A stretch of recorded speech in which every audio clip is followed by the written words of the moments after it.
제프 베조스는 프린스턴을 졸업하고 이미 20대 후반이 되기도 전에 뉴욕에서 잘나가는 헤지펀드의 부사장 자리까지 올라가 버린 살아있는 전설 같은 존재였습니다. 이렇게 앞길이 보장되어 있던 그는 돌연 이 모든 꽃길의 꽃들을 뽑아버리고 뉴욕에서 시애틀로 이사를 갑니다. 그가 하겠다는 사업은 인터넷 서점. 당시 사람들에게는 그가 정신이 어떻게 된 것 아닐까 싶은 정도의 발상이었죠. 하지만 제프 베조스는 자신의 집의 차고에 사무실을 만들고 책상은 싸구려 문짝 아래 직접 4개의 다리를 박아서 만들어 사업을 시작합니다. 1994년에 시작된 아마존은 벌써 30년이 된 기업이 되었습니다. 차고에서 시작된 사업은 이제 1년에 700조가 넘는 매출을 올리고 있으며 문짝을 책상으로 사용하며 구식 어코드를 타고 다니던 제프 베조스는 순자산 250조 원이 넘는 전 세계에서 가장 부유한 인간 중 탑3를 엎치락 뒤치락 하고 있습니다. 오늘은 아마존이 어떻게 이렇게 많은 돈을 벌게 되었는지, 쿠팡이 왜 아마존을 아이돌처럼 생각하며 아마존의 행보를 따라가고 있는지 분석해 보도록 하겠습니다. 2023년 그들의 재무제표를 살펴보면 아마존은 약 785조 원에 달하는 매출을 얻었고 비용을 제한 순익만 해도 40조 원에 달합니다. 그럼 785조 원의 수익이 어떻게 나왔는지 살펴볼 수 있는데요. 이들의 수익은 크게 판매로 분류되는 온라인 스토어, 오프라인 스토어, 3자 판매 서비스가 있고 구독형 수익인 구독 서비스와 AWS가 있고 마지막으로 광고 섹션이 있습니다. 먼저 판매 섹션부터 들어가 보죠. 아마존이 가장 커진 것은 역시나 소매 사업입니다. 물건을 파는 것이죠. 처음 단순하게 이 세상에 있는 모든 책을 파는 가장 큰 서점이라는 컨셉으로 시작했던 아마존은 그 목표를 달성하자마자 이제는 세계에서 가장 큰 서점뿐 아니라 세계에서 가장 큰 리테일러가 되었죠. 먼저 아마존에서 직접 판매를 하는 온라인 세일이 있습니다. 이렇게 물건을 보면 판매와 배송을 아마존에서 직접 하는 것이 보이죠? 이렇게 한 해 동안 판매되는 매출은 315조 원으로 가장 큰 비중을 차지합니다. 여기에 오프라인 세일이 있는데요. 아마존은 아마존고와 아마존 프레시 같은 오프라인 상점이 있고 여기다 올가닉 푸드를 판매하는 홀푸드마켓의 인수로 다양한 오프라인 매장에서 세일을 하고 있습니다. 이렇게 상점에서 판매되는 매출은 27조 원 정도가 됩니다.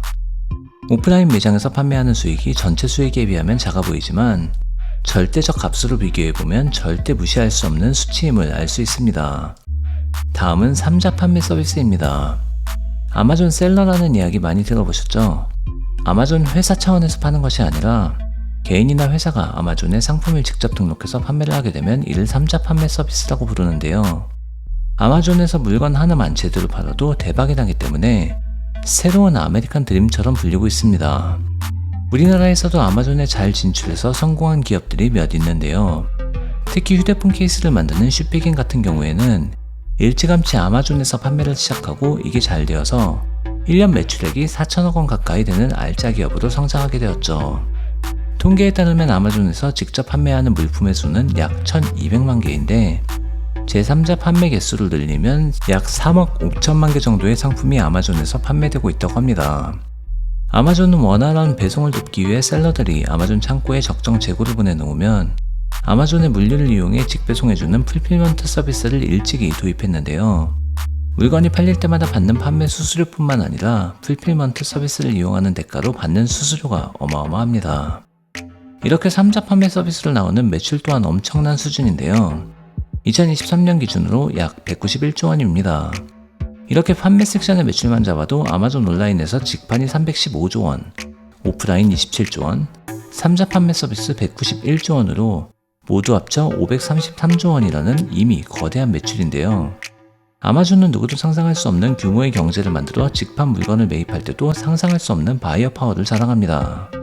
생각해보세요. 여러분이 제조사인데 아마존에서 100만 개씩 만들어서 물품 납품하라고 합니다. 마진 낮춰서 안 팔 거예요? 심지어 3자 판매를 비롯해 대부분의 매출은 고객한테 돈을 먼저 받고 판매자에게 30일에서 60일 후에 돈을 주는 형식이기 때문에 아마존은 단기간에 엄청난 양의 돈을 굴릴 수 있게 됩니다. 예를 들어 한 달에 아마존이 단기로 굴릴 수 있는 돈이 10조 원이라고 하면 5% 단기 금융으로 돌리면 대략 한 달에 400억 원을 벌 수 있어요. 엄청난 숫자죠. 물론 이렇게 매출이 큰 만큼 이를 판매하기 위한 비용도 엄청납니다. 아마존이 20년 동안 매출은 로켓처럼 성장했는데 계속 적자를 본 이유도 계속 물류에 엄청나게 돈을 쏟아붓고 있었기 때문인 이유가 큽니다. 제프 베조스는 이를 전략적인 큰 그림으로 봤죠. 스케일을 남들이 생각하지도 못하는 극한의 독점으로 끌어올리는 겁니다. 미국에서는 이제 아마존 없는 리테일은 상상하기 어렵게 되었어요. 가장 큰 이유가 배송에서 엄청난 혁신을 이룬 건데요. 아마존 이전에 미국에서는 온라인 쇼핑이 정말 불편했습니다. 일단 미국은 땅이 너무 큽니다. 뭐 하나 시켜서 배송받으려면 표준 배송 시간이 1, 2주였고 사람들은 이게 어쩔 수 없는 당연한 절차라고 생각했어요. 그런데 아마존은 모든 곳에서 이 시간을 줄이기 위해 막대한 투자를 시작합니다. 일단 우리가 아마존으로 주문을 하면 주문 처리 센터에서는 배송지와 가장 가까운 창고로 주문을 보냅니다. 그럼 로봇이 자동화 시스템으로 해당 물건을 찾아서 포장 작업까지 해서 배송 준비를 마칩니다. 심지어 아마존은 아예 자체적으로 배송 시스템까지 구축해버렸어요. 조만간 미국에서 가장 큰 택배 회사가 아마존이 될 거라는 예측까지 나올 정도죠. 거기다 드론을 이용해서 가까운 거리의 고객에게 주문 후 30분 안에 물건을 배달하는 정말 공상과학 영화에서나 볼 법한 현실이 아마존에서 일어나고 있습니다. 이렇게 배송의 혁신을 가져오고 빠른 배송을 원하는 고객에게는 아마존 프라임이라는 구독 서비스를 신청하게 합니다. 현재 아마존 프라임의 가격은 한 달에 14.99달러, 약 2만원에 가까운 가격이에요. 너무 비싼 거 아니냐고요? 그런데 사람들은 이 아마존 프라임 없이는 못 살게 되었어요. 빠른 배송에 한번 맛들리기 시작했고 심지어 아마존 프라임에 가입되어 있으면 아마존에서 넷플릭스 같은 아마존 프라임 비디오까지 같이 볼 수 있게 해주니까요. 미국 인구가 3억 4천만 정도 되는데 아마존 프라임 가입 인구가 1억 7천만 정도, 그러니까 반 정도 된다고 해요. 가족 인구까지 합하면 사실상 미국 인구의 대부분이 아마존 프라임을 가지고 있게 된 거죠. 자, 이렇게 보면 쿠팡이 얼마나 철저하게 아마존을 따라하고 싶어하고 그 전략을 그대로 가져왔는지 알 수 있겠죠. 로켓 배송, 밀어서 간편 결제, 쿠팡 플레이 등 모두 아마존이 했던 전략 그대로입니다. 거기다 쿠팡도 물류센터 엄청 짓고 있잖아요. 사실 한국은 택배 시스템이 너무 잘 돼 있어서 미국처럼 일주일 기다려야 하는 것도 아니고 웬만한 거는 하루 만에 다 오거든요. 그런데 쿠팡이 이걸 반나절 아니면 6시간 이내로 줄여버린 거예요. 결국 아마존처럼 계획된 적자로 수익을 내기 시작했는데 이제 알리테무가 들어오면서 다시 번 돈을 재투자하기로 결정하죠. 쉽지 않아. 다시 아마존으로 돌아오면 이렇게 아마존이 프라임이라는 서브스크립션 서비스로 낸 매출이 54조 원입니다. 참고로 넷플릭스가 2023년 서브스크립션 서비스 매출이 45조 원 정도니까 아마존 프라임이 얼마나 거대한 영향력을 미치고 있는지 짐작하실 수 있을 거예요. 자, 이렇게 엄청난 트래픽이 몰리는 곳에 할 수 있는 가장 좋은 비즈니스 모델이 또 뭐가 있을까요? 바로 광고입니다. 판매자들은 이렇게 사람이 몰리는 곳에 가장 상위 노출을 잡기 위해 아마존에 광고비를 내고 광고를 집행합니다. 사람들이 클릭을 해서 자신들의 물건을 알리고 팔 수만 있다면 다른 곳에 광고를 내는 것보다 훨씬 더 즉각적인 결과를 낼 수 있는 곳이니까요. 실제로 아마존이 광고에서 내는 매출은 가장 빠르게 성장하고 있는 섹션 중 하나인데요. 아마존의 2023년 광고 부문 매출은 이미 64조 원을 내고 있습니다. 자, 이제 아마존이 돈을 버는 방법에 대해 모두 살펴본 것 같은데요. 사실 아마존이 이렇게 지속적인 적자를 감행하면서 대규모 투자를 할 수 있던 데에는 든든한 뒷배가 있었습니다. 바로 아마존의 클라우드 서비스인 AWS인데요. 아마존 웹 서비스의 약자인 AWS는 아마존의 가장 큰 수익원 중 하나입니다. AWS가 탄생한 배경은 이렇습니다. 미국에서 가장 큰 대목이 추수감사절 다음날 금요일인 블랙 프라이데이잖아요. 물론 이날만 되면 아마존에서 상상할 수 없는 트래픽이 몰립니다. 아마존 입장에서는 1년에서 가장 긴장되는 날일 수밖에 없습니다. 이때를 대비해 서버가 터지지 않도록 만반의 준비를 해놔야 하는 상황인 거죠. 그런데 블랙 프라이데이 때문에 서버를 엄청나게 증설해 놓았는데 1년 중 이때를 제외하면 서버들이 놀게 되는 상황이 발생하는 겁니다.